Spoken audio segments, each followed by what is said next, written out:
오늘 우리에게 주시는 하나님의 말씀은 로마서 10장 8절부터 13절까지의 말씀입니다.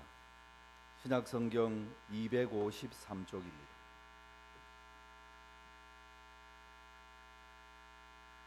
신약성경 로마서 10장 8절부터 13절까지의 말씀 이제 봉독해 드립니다.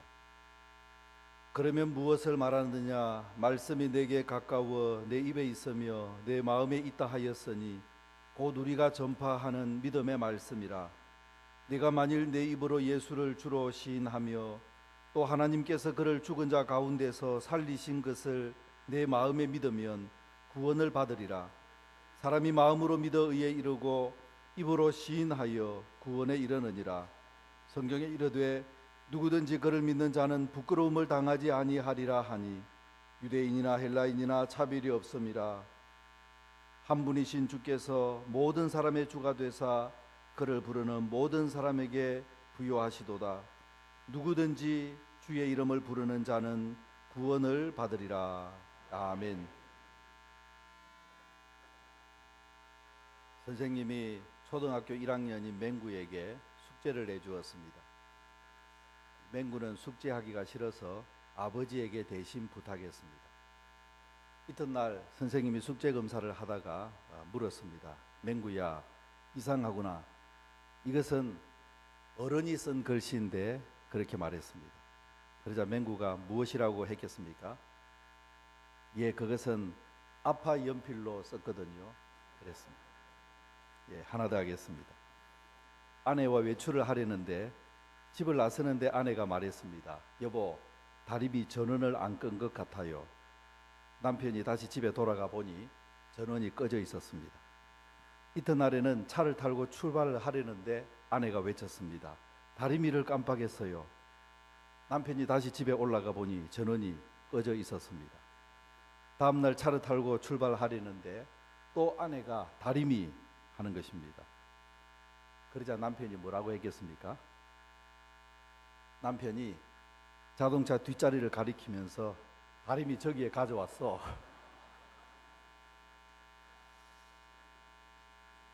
사람은 참 연약한 존재입니다. 그렇지만 이런 남편과 함께 산다면 얼마나 멋진 인생이 되겠습니까? 우리 모든 성도들은 모두 다 이런 남편과 같은 사람이 되어서 세상을 아름답게 만들게 되기를 바랍니다. 오늘은 우리 인생을 구원하시는 하나님에 대해서 살펴보면서 하나님의 은혜를 나누고자 합니다.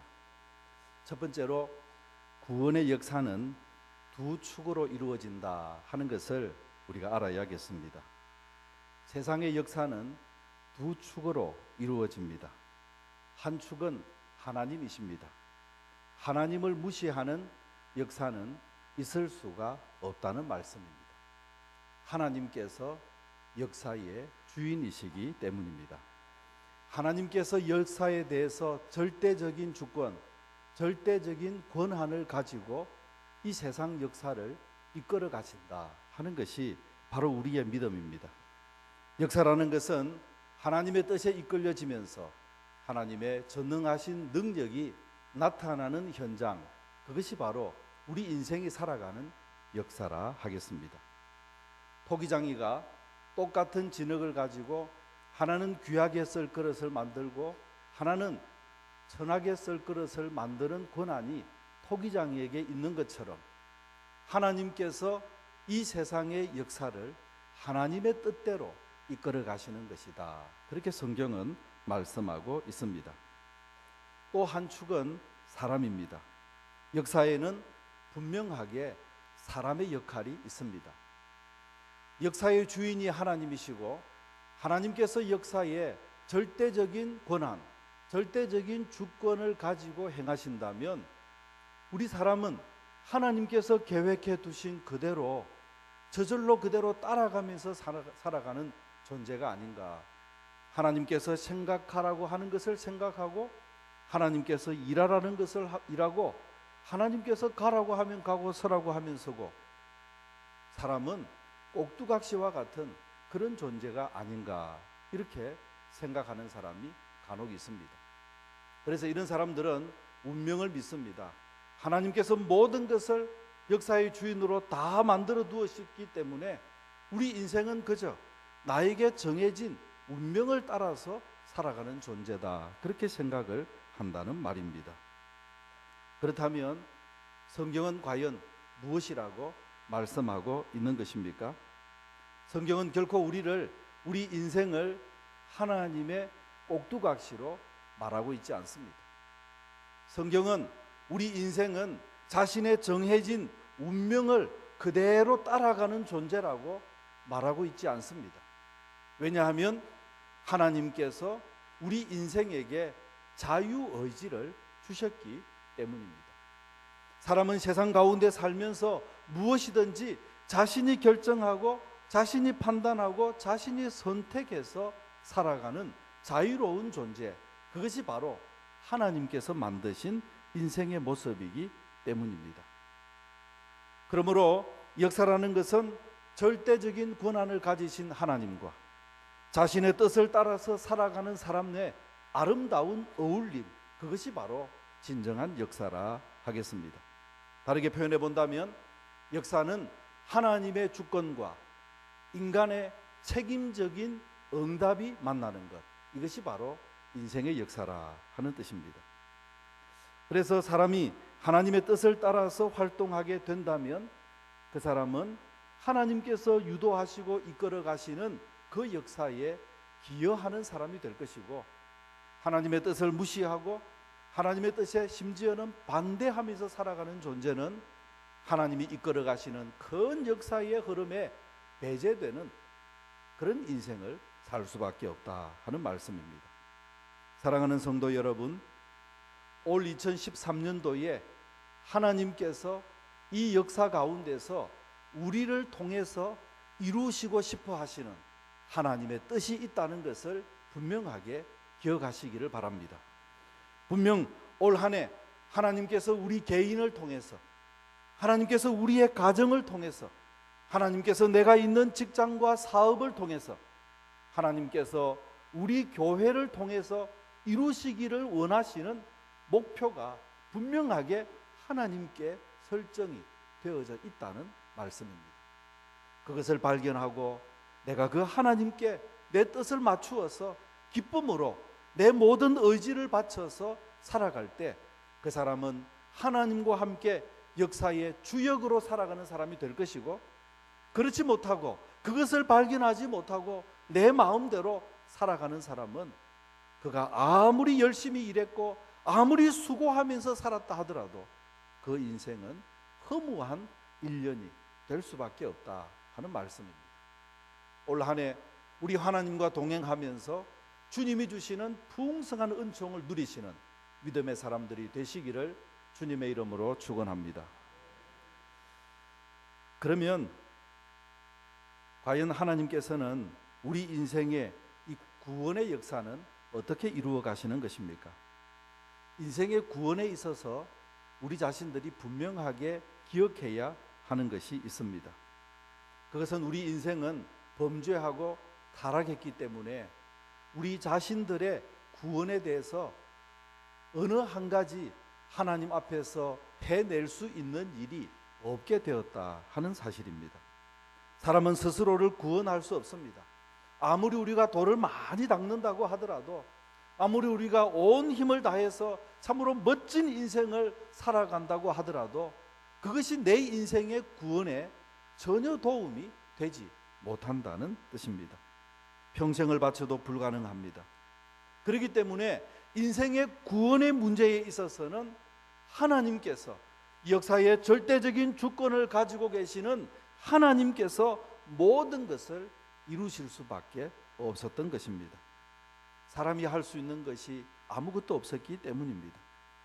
그러므로 구원의 역사에서 하나님의 절대적인 주권을 말한다고 말하는 것은 하나님께서 인생을 구원하시는 완벽한 계획, 완벽한 성취, 구원에 대한 모든 것을 하나님께서 이루셨다는 것을 고백하는 것이라 하겠습니다.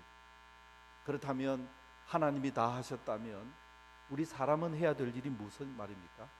사람은 해야 될 것이 아무것도 없습니까? 제가 조금 전에 말씀드린 것처럼 이 세상의 역사는 두 축으로 이루어져 있기 때문에 어떤 것이든지 하나님께서 하시는 일과 사람이 하는 일이 없이는 역사가 이루어지지 않는 것입니다. 그렇다면 과연 사람이 할 수 있는 것이 아무것도 없는 이 인생의 구원의 문제에 있어서 우리 사람이 해야 되는 일들은 무엇입니까? 그것은 바로 하나님께서 완전하게 이루신 하나님의 그 모든 구원의 사역을 그대로 믿고 받아들이는 것, 나의 것으로 삼는 것, 그것이 바로 우리가 해야 되는 일이다 하는 말씀입니다. 하나님께서 이루신 구원이 전적으로 나를 위한 것임을 믿고 내가 받아들이게 될 때 하나님의 인생에 대한 구원의 역사가 바로 나에게 펼쳐지는 것이라 하는 말씀입니다. 오늘 본문 9절의 말씀을 보면 내가 만일 내 입으로 예수를 주로 시인하며 또 하나님께서 그를 죽은 자 가운데서 살리신 것을 내 마음에 믿으면 구원을 받으리라 말씀하고 있습니다. 여기에 가만히 보면 사람이 해야 될 일을 두 가지로 표현하고 있습니다. 예수님을 주로 시인하는 것과 그리고 하나님께서 죽은 자 가운데서 예수님을 살리셨다는 것을 믿는 것, 이 두 가지를 표현하고 있습니다. 그런데 그 다음 절 10절의 말씀을 보면 또 한 가지의 방법을 더 설명하고 있습니다. 사람이 마음으로 믿어 의에 이르고 입으로 시인하여 구원에 이르느니라 말씀하고 있기 때문입니다. 그래서 우리가 9절과 10절에 여러 가지 방법들을 지금 이야기하고 있는 것 같습니다만은 이 방법들을 지금 가만히 살펴보면 이 모든 것들은 예수님을 주로 시인하는 것, 여기에 다 모아지고 있다는 것을 우리가 알 수 있게 됩니다. 하나님께서 예수님을 죽은 자 가운데 살리셨다는 것은 무엇을 뜻하는 것입니까? 하나님께서 예수님을 죽음 가운데서 일으키셨다는 것은 무엇을 의미하는 것입니까? 그것은 바로 예수님께서 죽으실 수 없는 죄가 없는 하나님의 아들이라는 것을 보증하신 것이 바로 하나님이 예수님을 살리신 것이라고 성경은 말씀하고 있습니다. 하나님께서 예수님을 살리셨다는 것은 곧 예수님께서 우리 모든 인생들을 구원할 구세주, 예수님께서 진정한 그리스도, 예수님께서 진정한 주인이 되신다는 것을 하나님께서 보증하신 것이라 하는 사실입니다. 하나님이 보증한 것을 믿는 것, 그것이 바로 예수님을 나의 주로 시인하는 것이 아닙니까? 이 예수님을 내 입으로 믿고 마음으로 믿어서 입으로 시인하는 것, 이것은 모두 다 예수님께서 주시라는 것, 여기에 다 모아지고 있다고 하겠습니다. 핵심은 예수님은 주님이십니다 하는 것입니다. 사랑하는 성도 여러분, 예수님은 나의 주인이십니다, 나의 주님이십니다 고백하십니까? 우리가 그 고백으로 말미암아 하나님의 자녀가 되고 구원을 받은 줄로 믿으시기를 바랍니다. 여기에서 주라는 단어는 헬라어로 휘리오스라는 단어입니다. 구약의 여호와 하나님, 그것을 여호와를 번역할 때에 헬라어로 번역할 때에 휘리오스라 이렇게 번역했습니다. 그러니까 오늘 이 주라는 말은 바로 하나님이시다, 그런 뜻을 가지고 있는 말입니다. 휘리오스는 휘로스라는 단어에서 나왔습니다. 휘로스는 최고 통치라 하는 뜻을 가지고 있습니다. 그러니까 퀴리오스는 최고의 권위입니다. 최고의 통치자, 모든 사람들, 모든 일들, 세상의 모든 것에 생사 여탈권을 가지고 절대적인 권한을 행사하시는 하나님, 절대적인 주, 그것을 퀴리오스라 오늘 본문의 주라고 그렇게 번역했다는 말입니다. 사랑하는 성도 여러분, 예수 그리스도를 나의 절대자, 나의 하나님, 나의 주인으로 그렇게 섬기면서 세상에 살아가게 될 때 그 사람이 바로 하나님의 자녀라는 것을 말씀하고 있는 것입니다. 부활하신 예수님을 제자들이 만났다고 막 이야기하기 시작했습니다. 그러니까 이 도마라는 제자는 자기가 아직 부활하신 예수님을 만나지 못했어요. 그래서 이야기합니다. 어떻게 죽은 사람이 살아날 수 있다는 말인가? 나는 예수님이 살아났다는 너희들의 말을 믿을 수가 없다. 내가 예수님의 손에 난 그 못자국을 내가 만져보고 예수님의 옆구리에 나 있는 그 창자국을 내가 만져보기 전에는 내가 예수님을 다시 살아나셨다는 것을 믿을 수 없다고 말했습니다. 부활하신 예수님께서 도마가 제자들과 함께 있을 때에 그때 다시 나타나셨습니다. 예수님이 말씀하셨습니다. 도마야, 여기 내 손을 보고 내 옆구리를 만져보라. 그리고 믿지 못하는 사람이 되지 말고 믿는 사람이 되라. 그렇게 말씀했지 않습니까? 그때 도마가 엎드려서 고백한 말씀이 무엇입니까? 요한복음 20장 28절의 말씀입니다. 다 같이 한번 읽어봅니다. 시작. 도마가 대답하여 이르되 나의 주님이시요 나의 하나님이시니이다. 아멘. 예수님께서는 나의 주인이시요 나의 하나님이십니다. 이 고백이 바로 우리가 구원을 받고 하나님의 자녀가 되는 고백이라는 뜻입니다. 예수님을 나의 주인으로 고백하는 순간 그는 이제부터 내 모든 인생은 예수님의 뜻을 따라 살겠습니다. 내 모든 인생을 기꺼운 마음으로, 즐거운 마음으로, 자발적인 마음으로 자원해서 이제는 하나님의 뜻이, 주님의 뜻이 나의 뜻이며 주님이 제시하시는 목표가 내 인생에 달려갈 목표입니다. 이렇게 기쁨으로 헌신하는 사람이 된다는 뜻입니다. 사랑하는 성도 여러분, 예수님을 여러분의 주인으로 고백하게 되시기를 바랍니다. 예수님을 여러분의 왕으로 고백하게 되시기를 바랍니다. 그래서 예수님이 뜻하시는 대로 죽도록 충성해서 하나님께서 열어가시는 그 놀라운 역사 가운데 한복판에서 역사의 주역으로 살아가는 복된 성도들이 되시기를 주님의 이름으로 축원합니다. 그러면 마지막으로 하나님의 역사에 동참하기를 거부하는 사람들, 그들은 어떻게 되겠습니까? 이 로마서 9장부터 우리가 오늘 읽고 있는 이 10장 그리고 11장까지의 말씀은 이스라엘의 구원이라는 중요한 주제를 다루고 있는 부분입니다. 이스라엘은 하나님의 선택하신 백성이 아닙니까? 그럼에도 불구하고 이스라엘은 예수님을 믿기를 거부했습니다. 이스라엘은 하나님의 구원에서 그렇다면 과연 제외되었다는 뜻입니까? 과연 이스라엘 백성들이 구원의 역사에서 하나님 앞에 제대로 응답하지 못한 그 이유는 무엇입니까? 그들이 믿음을 의지하지 아니하고 행위를 의지했기 때문이다. 그렇게 말씀하고 있습니다. 이스라엘 백성들의 자랑은 그들이 하나님의 율법을 가졌다는 데 있습니다. 그래서 이 이스라엘 백성들은 율법에 대한 열심이 아주 특별하고도 특별했습니다. 세상 모든 사람들이 하나님의 법이 없는데 우리 민족만이 하나님의 법을 가졌으니 이 하나님의 법을 지키는데 이스라엘 백성들은 온 힘을 다했다는 것입니다. 철저하게 율법을 지키고 하나님의 백성이라는 사실을 인식하고 그렇게 살면 그들의 삶에 있어서 하나님을 인정하고 하나님을 높이게 되고 하나님께서 베풀어 주시는 구원을 받을 줄로 생각했습니다. 그런데 놀라운 것은 이 율법을 철저하게 지키면 지킬수록 하나님을 깊이 신뢰하고 하나님을 의지하게 되는 것이 아니라 자기의 의를 계속해서 드러내게 되었다는데 거기에 문제가 있습니다. 오늘 본문 읽은 8절 좀 앞부분에 있는 본문 2절과 3절의 말씀을 보면 이렇게 말씀하고 있습니다. 내가 증언하노니 그들이 하나님께 열심히 있으나 올바른 지식을 따른 것이 아니니라. 하나님의 의를 모르고 자기 의를 세우려고 힘써 하나님의 의에 복종하지 아니하였느니라 말씀하고 있습니다. 무슨 말씀입니까? 그들은 하나님 앞에서 율법을 지키려고 온갖 열심을 다해서 애를 쓰고 그것을 위해서 행하고 있었습니다마는 그 결과로 하나님의 구원에 감사하고 주님의 은혜에 감격하고 주님께서 내 인생의 전부이십니다. 그렇게 고백하면서 산 것이 아니라 도리어 자기 스스로 의로워져서 나 같은 사람이 어디 있겠느냐, 나같이 하나님을 위해서 일하는 사람이 어디 있겠느냐, 이렇게 하면서 다른 사람들을 무시하고 자신의 의를 드러내는 사람이 되었다. 이렇게 말씀하고 있다는 뜻입니다. 결국 그들은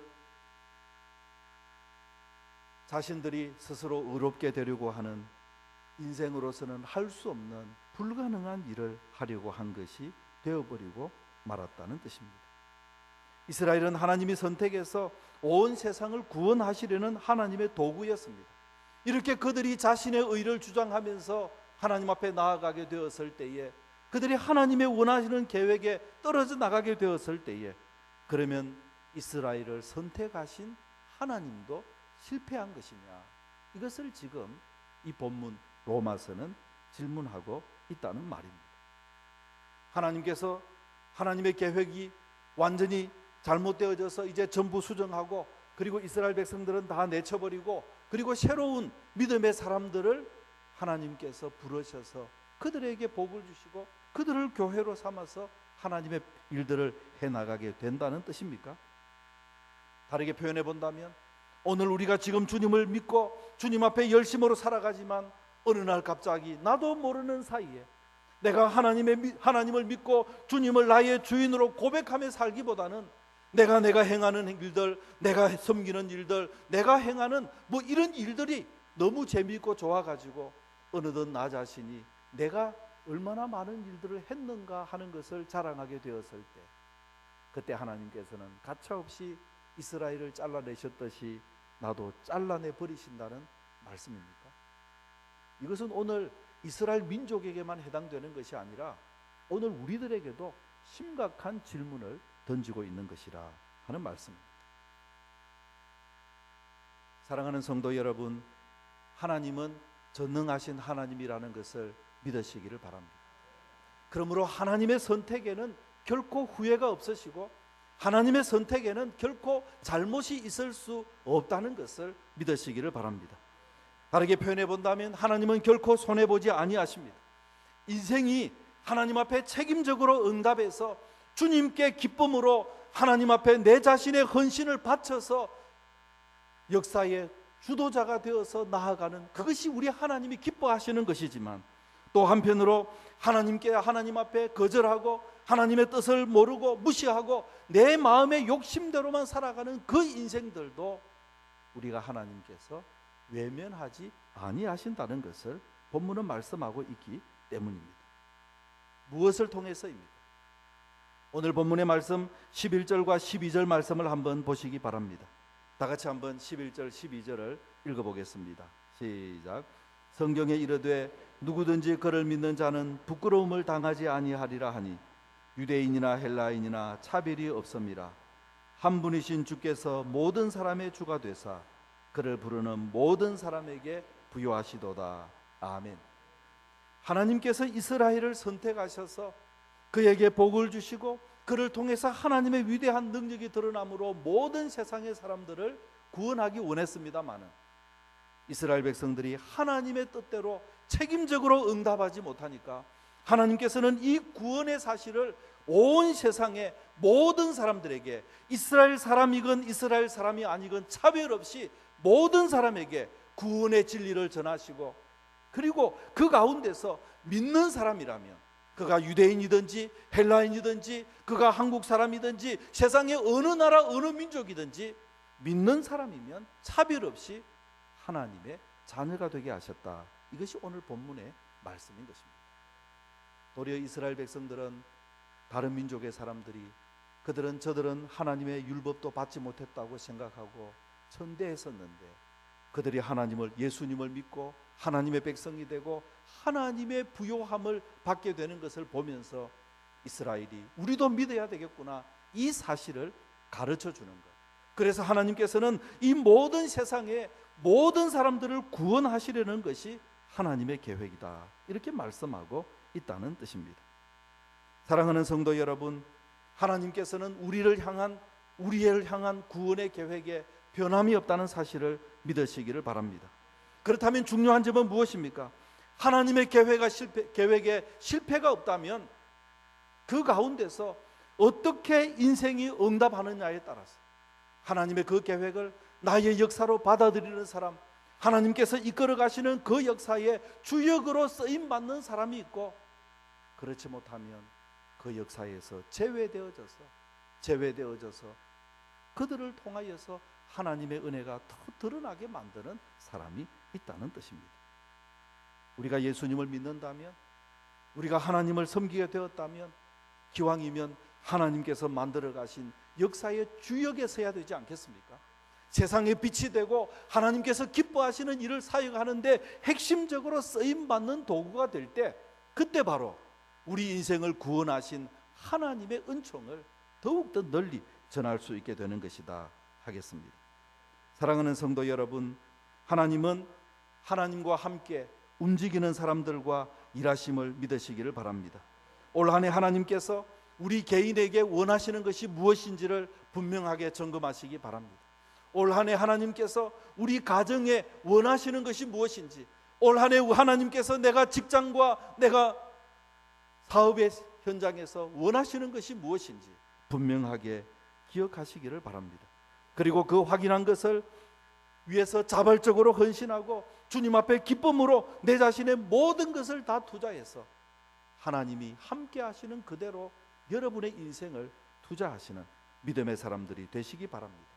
그때 바로 하나님은 우리를 통하여서 위대한 하나님의 역사를 써가시게 될 것이다 하는 뜻입니다. 하나님은 역사의 주인이시라는 것을 믿으시기 바랍니다. 하나님께서 이루신 그 모든, 계획하시는 그 모든 역사의 하나하나 모든 일들인 오늘 우리가 어떻게 책임적으로 응답하느냐에 따라서 그것은 나의 역사가 될 수도 있고 다른 사람의 역사가 되는 것을 보면서 부러워하는 인생이 될 수도 있다는 것을 기억하고 우리 주님 앞에 뜨거운 마음으로 살아가는 믿음의 사람들이 되시기를 바랍니다. 1930년대에 세계문학가의 별이라고 하면 영국의 작가였던 윌리엄 서머셋 모음을 들 수 있습니다.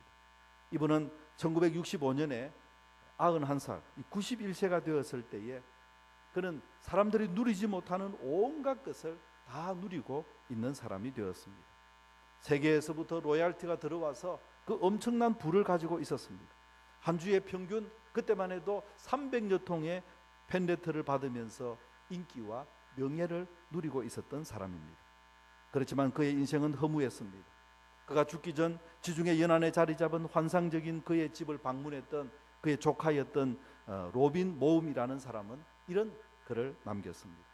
나는 나의 아저씨 윌리가 성공의 대가로 누리고 있는 모든 것들을 보았습니다. 아름다운 저택, 눈부신 정원, 값으로 환상하기 어려운 가구들을 돌아보았습니다.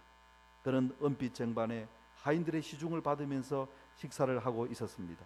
그렇지만 이런 모든 것들도 그의 창백하고 지친 얼굴을 감추게 하지는 못했습니다. 그는 소파에 몸을 비스듬히 기댄 채로 큰 글씨 성경을 읽고 있다가 갑자기 이렇게 말했습니다. 나는 늦었네. 나는 실패했어. 이제 내가 무엇을 할 수 있다는 말인가? 나는 아직 죽지 않았을 뿐이라네. 이렇게 말하는 것을 들었습니다.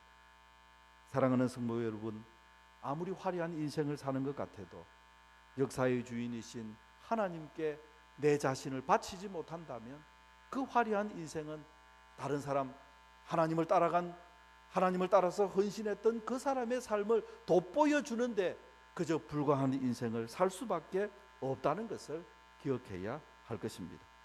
올 2013년은 하나님이 나에게 원하시는 것을 분명하게 알고 하나님을 나의 주인으로, 예수님을 나의 주인으로, 예수님을 나의 왕으로 삼고 주님만을 높이는 곳에 온 힘을 다해서 우리 성도들이 살아가는 곳에서 늘 승리하고 하나님의 뜻을 이루어가는 복된 성도들 되시기를 주님의 이름으로 축원합니다.